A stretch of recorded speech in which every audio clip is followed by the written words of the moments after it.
अल निनो आलाय. यंदाचं अल निनो खूप भयंकर आहे. यंदा पाऊस पडणारच नाही, धरणं कोरडी होणार, दुष्काळ पडणार, शेतकऱ्यांचं नुकसान होणार. मे आणि जूनच्या सुरुवातीला वर्तवले जाणारे हे सगळे अंदाज फेल गेले.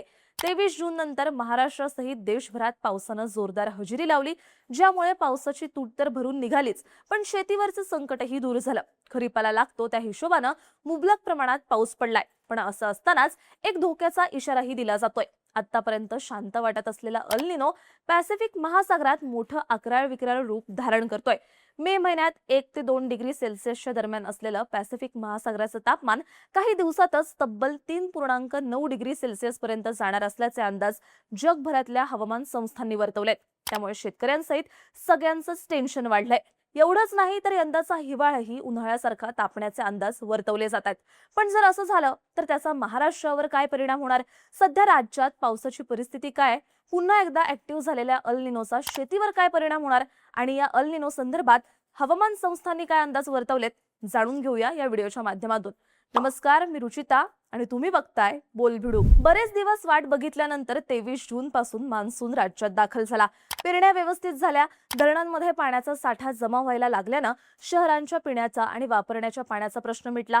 अल निनोचं सावट निघून गेल्याचं बोललं जाऊ लागलं. एकंदरीतच काय तर यंदाचा पावसाळा अल निनोच्या सावटाखाली आहे, याचे सगळे अंदाज फोल ठरले.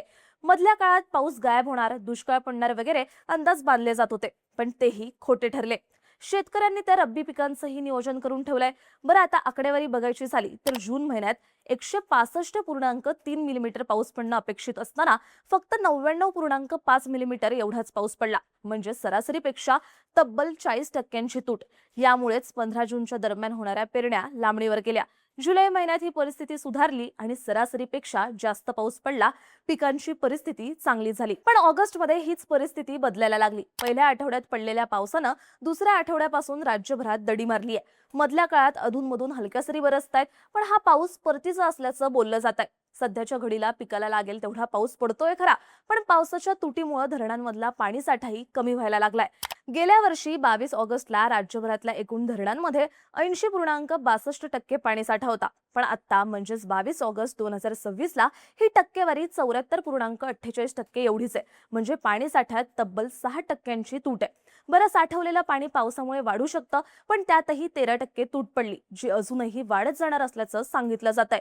सप्टेंबर महिन्यातही पावसाचा जोर कमीच राहणार असल्याचे अंदाज वर्तवले जात असल्यानं पाण्याची परिस्थिती भीषण होणार असल्याचं बोललं जात आहे. आता पावसाचं प्रमाण कमी झालंय, पण त्यामागचं कारण हे अल निनो असल्याचं हवामान विभागाचं मत आहे. पॅसिफिक महासागरात अल निनो प्रणाली तीव्र आणि मजबूत झाली.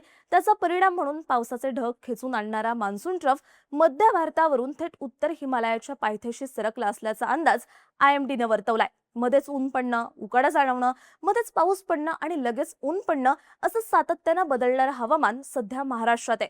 बरं, पॅसिफिक महासागरातून येणारा मान्सून कमकुवत झाला असला तरी बंगालच्या उपसागरात तयार होणारे कमी दाबाचे पट्टे महाराष्ट्रात पाऊस पाडत होते. पण पॅसिफिक महासागरातलं तापमान वाढत असल्याने हवेची दिशा बदलली आणि हे ढग पूर्वेकडून पश्चिमेकडे सरकणं कमी झालं.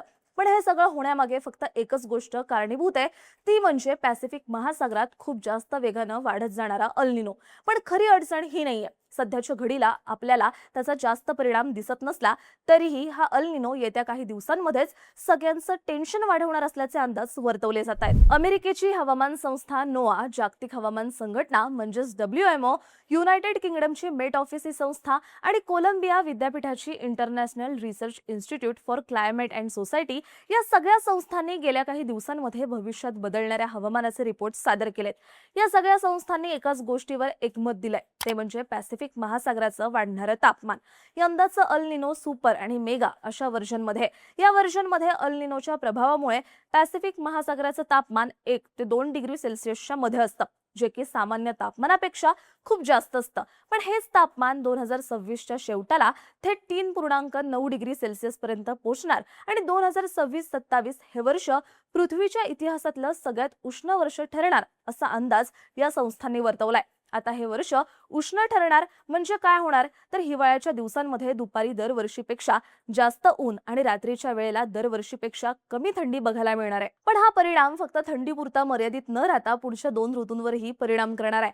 म्हणजे उन्हाळा लवकर सुरू होऊन तो गेल्या उन्हाळ्यापेक्षा जास्त उष्ण असणार आहे. म्हणून मधल्या काळात पाण्याच्या साठ्यातली तूट वाढत जाणार आणि 2027च्या मान्सूनमध्ये पावसाची तूट पडणार असल्याचं सांगितलं जात आहे.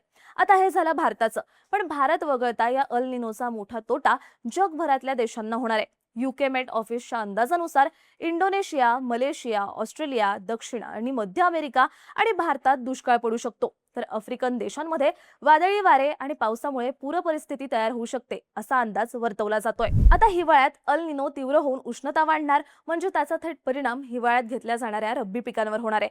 महाराष्ट्राचा विचार करायचा झाला तर ज्वारी, हरभरा, गहू, करडई, कांदा यांसोबतच बाकी बरीच पिकं रब्बी पिकांमध्ये घेतली जातात. या पिकांच्या पेरण्यांना मोठा उशीर होण्याची, सिंचनाचा तुटवडा पडण्याची आणि उष्ण हवामानामुळे पिकांवर किडीचा प्रादुर्भाव वाढण्याची दाट भीती थेट केंद्रीय कृषी मंत्री शिवराज सिंह चौहान यांनी वर्तवली आहे. या सगळ्या परिस्थितीवर सरकारकडून येत्या काळात धान्य आणि बी मुबलक प्रमाणात उपलब्ध राहावं म्हणून त्यांची साठवणूक केली जाते. पण येणाऱ्या परिस्थितीला तोंड देण्यासाठी शेतकऱ्यांनीही तयार राहण्याचं आवाहन सरकारकडून करण्यात येत आहे. एकंदरीतच काय तर जून पासून सुरू झालेल्या पावसानं अल निनोची भीती कमी झाली होती, पण तोच अल निनो येत्या हिवाळ्यापासून पूर्ण शक्तीनं ऍक्टिव्ह होऊ शकतो. दरम्यान पावसाच्या, हिवाळ्याच्या आणि एकंदरीतच अल निनोच्या या संभाव्य परिणामांबद्दल तुम्हाला काय वाटतं? तुमची मतं आम्हाला कमेंट करून नक्की सांगा आणि अशाच माहितीपूर्ण व्हिडिओसाठी बोलबिडूच्या YouTube चॅनलला सबस्क्राईब करायला विसरू नका.